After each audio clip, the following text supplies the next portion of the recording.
ಸದಸ್ಯರು ಹೇಳಿದ್ರು ಗಂಡ ಹೆಂಡತಿ ಜಗಳ ಆಡಿ ಹೋಗ್ಲಕ್ಕೆ ಈಜಿ ಆಗಿದ್ದಾರೆ ಅಂತ. ಅಂಥವ್ರಿಗೇನು ಬಳಸ್ಕೊಳ್ತಾರ ಅಂದ್ರೆ ಅದು ಮಾಡೋದು ಕೆಲವೊಂದು ತಪ್ಪು. ಅಂದ್ರೆ 1% ಆ ರೀತಿ ಮಾಡ್ಲತ್ತಾರ, 10% ಒಳ್ಳೇದು ಮಾಡ್ಲತ್ತಾರ. ಅವ್ರಿಗೆಲ್ಲ ಒಂದ್ಸರಿ ಗುಲ್ಬರ್ಗ ಹೋಗ್ಬೇಕಾದ್ರೆ 100 ರೂಪಾಯಿ ಬೇಕು. ಒಬ್ಬರಿಗೆ ಹೋಗ್ಲಾಕ 100 ಬರ್ಲಾಕ 100. ಒಂದ್ ತಿಂಗಳದಾಗ 5 ಸಾರಿ ಹೋಗಿದ್ರೆ ನಾವು 500 ರೂಪಾಯಿ ಹಿಂದೆ ಹಾಕ್ತೀವಿ. ಇವು ನಮ್ಗೆ 5 ಯೋಜನೆಗಳು ತಂದಿದ್ದು ನಮ್ಗೆ ಎಷ್ಟು ಅನುಕೂಲ ಆಗಿದೆ ಹೆಣ್ಮಕ್ಳಿಗೆ ಅಂದ್ರೆ 1 ತಿಂಗಳಿಗೆ 4,000 ಹಿಡಿದು 5,000 ಒಬ್ಬರು ಹೆಣ್ಮಕ್ಳಿಗೆ. ನನ್ನ ಅಂಜಾದ ಏನನ್ನ ತಪ್ಪಾಗಿದ್ರೆ ಕ್ಷಮಿಸ್ಬೋದು. 2,000 ರೂಪಾಯಿ ಭಾಗ್ಯಲಕ್ಷ್ಮಿ, ಗೃಹಲಕ್ಷ್ಮಿ ಅಂತ 2,000 ರೂಪಾಯಿ. ಮತ್ತ ಅನ್ನಭಾಗ್ಯ ಅಂತೂ 10 kg. ಮತ್ತ ಉಚಿತ ಶಕ್ತಿ ಇದು ಬಸ್ ಅಂತ ಅದೊಂದು 500 ಎಲ್ಲ ಕೂಡಿ. ಮತ್ತು 1 ವರ್ಷಕ್ಕೆ ನೀವು ಲೆಕ್ಕ ಮಾಡ್ಕೊಂಡ್ರೆ 50,000 60,000 ನಾವು ಉಳಿತಾಯ ಮಾಡ್ಲತ್ತೀವಿ ಇವತ್ತಿನ ದಿವಸ. ಮತ್ತೆ ಹೇಳಿದ್ರು ನಮ್ಮ ತಹಸೀಲ್ದಾರ್ ಸರ್ ಅವರಾಗಿರ್ಬೋದು, ಇಒ ಸರ್ ಆಗಿರ್ಬೋದು, ಈಗ ಮಾತಾಡಿದ್ರು ನೀವು ಎಲ್ಲರೂ ಲಕ್ಷ್ಮಿ ಅಂತ.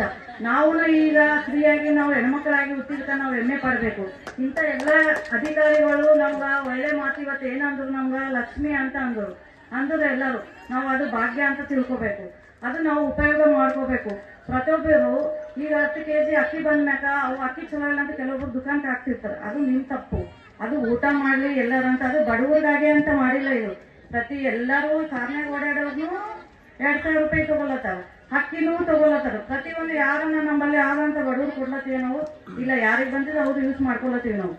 ಅದಕ್ಕೆ ಅದು ಏನಾರ ತಿಂಗಳು ಒಂದ್ಸರಿ ಬಂದಿದ್ದ ದುಡ್ಡು ನಾವು ಜಮಾ ಹಾಕಿ ನಮ್ಮ ಮಕ್ಕಳಿಗೆ ಅದೇ ಒಂದು ಒಳ್ಳೆ ಕೆಲಸ ಮಾಡಿದ್ರೆ ಇವತ್ತಿನ ದಿವಸ ನಾವು ನಿಂತು 2,000 ರೂಪಾಯಿ ಬಂದಿದ್ದು ಮತ್ತು 10 kg ಅಕ್ಕಿ ಬಂದಿದ್ದು, ನಾವು ಪ್ರಯಾಣ ಮಾಡಿದ್ದು, ಉಚಿತ ಪ್ರಯಾಣ ಮಾಡಿ ದುಡ್ಡು ತೆಗೆದು ಒಂದು ಗಲ್ಲದ ಹಾಕಿದ್ದೀವಿ ಅಂತ ತಿಳ್ಕೊರಿ ಹಿಂದಕ್ಕೆ ಮಾಡಿ. ಅದು ಒಂದು ಮಗುಗೆ ಹೆಲ್ಪ್ ಆದ್ರೆ ಇವತ್ತಿನ ದಿವಸ ಹೆಮ್ಮೆಯಿಂದ ನಾವು ಹೇಳ್ಕೋಬಹುದು.